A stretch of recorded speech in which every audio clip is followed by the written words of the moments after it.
ఇచ్చెను. ఆధ్యాత్మికంగా, ఆరోగ్యపరంగా, ఆర్థికంగా. ఆదికాండం 25:7 అబ్రహాము బ్రతికిన దినములన్నీ 175 సంవత్సరాలు.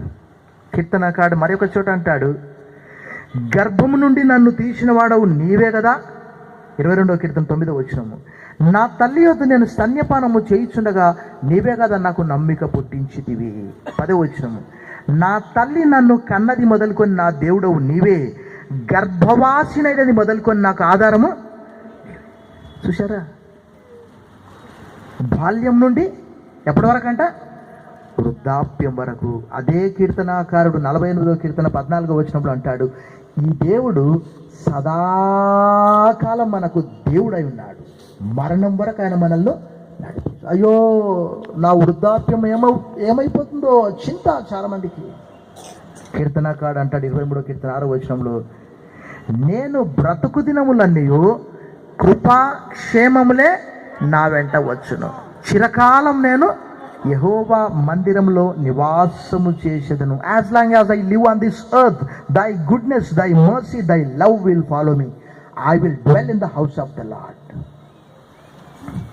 భక్తుని యొక్క ఒక గొప్ప నిశ్చయత దేవుని నుండి కలుగుతూ ఉన్నది. ఈ రాత్రి చాలామంది భవిష్యత్తును గురించిన ఆందోళన. కీర్తనాకాడు అంట 71వ కీర్తన 21వ వచనంలో, తల నెరిసి వృద్ధునయుండి వరకు నన్ను విడవద్దు దేవా. తల వెంట్రుకలు వస్తే చింత చేస్తుంటారు చాలామంది. నెరసినటువంటి వెంట్రుకలంట ఘనతరైన గౌరవం అంట. తెల్ల వెంట్రుకలు ఉన్నటువంటి వాళ్ళని చూసి పెద్ద ఆయన వస్తున్నాడు అంట. కాబట్టి ఈ రాత్రి దేవునిలో ఉన్నవారికి బాల్యము ఆనందమే, యవ్వన జీవితము ఆనందమే, వృద్ధాప్యము కూడా ఆనందమే. భక్తులు ఎవ్వరు కూడా బైబిల్లో సణిగినట్లు, గుణిగినట్లు, లేక తమ్మును తాము అయ్యో ఎందుకు ఈ వృద్ధాప్యం అని తమ్మును తాము ద్వేషించుకున్నట్లు ఎక్కడ కూడా రాయబడలేదు. మొద్దిమి వచ్చు వరకు నిన్ను నా చేతులపై ఎత్తి పట్టుకుంటానని చెప్పాడు దేవుడు. ఈ రాత్రి మన భవిష్యత్తు దేవుని చేతిలో ఉన్నది. కీర్తనాకారుడు 31:15 అంటాడు, దేవా నా కాలగతులు నీ వశంలో, Lord my times are in your hands. దేవుని చేతిలో మనమున్నాము. దేవుడు అన్నాడు, చూడుము నిన్ను నా అరచేతులలో చెక్కి ఉన్నాను, నీ ప్రాకారము నిత్యము నా ఎదుట ఉన్నది.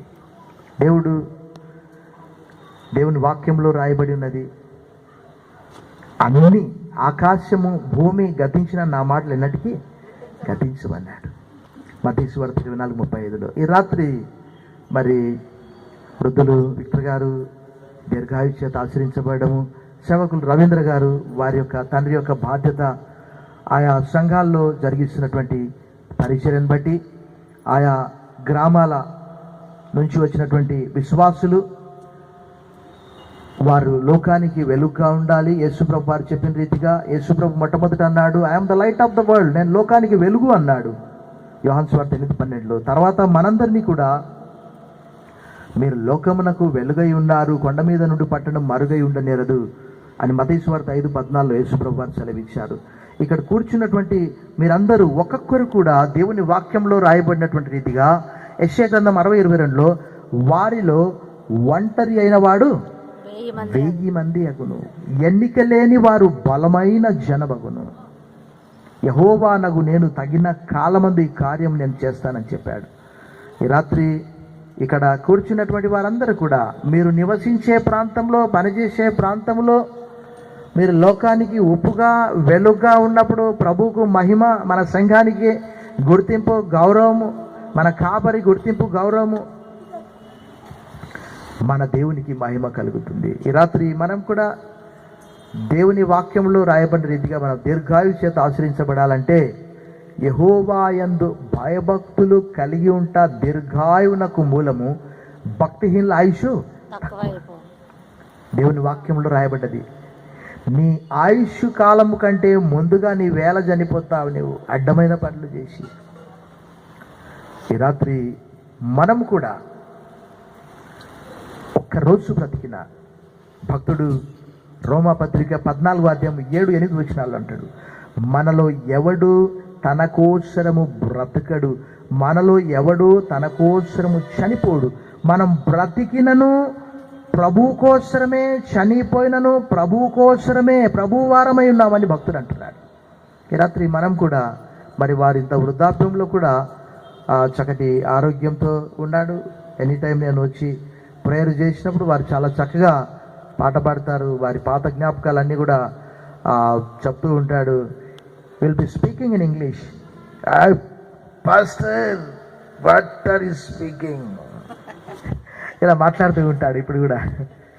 కాబట్టి ఈ రాత్రి మరి దేవునికి మనము కృతజ్ఞత చెల్లించాలి. దేవుడు ఈ రాత్రి మనందరి జీవితంలో కూడా ఒక గొప్ప కార్యం చేయడానికి సిద్ధంగా ఉన్నాడు.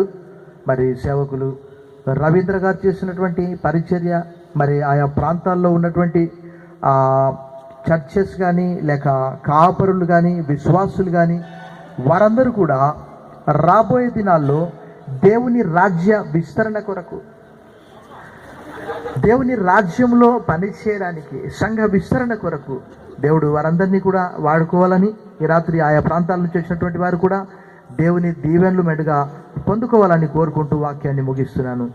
దేవుడు మీ అందరినీ ఈ దినము మరి విక్టర్ గారిని, వారు 12వ తేదీ జన్మదినం జరుపుకొని ఉంటున్నారు, వారిని కూడా ఇంకా దీర్ఘాయు చేత ఆశ్రయించును గాక. ఆమేన్. హల్లెలూయా. మన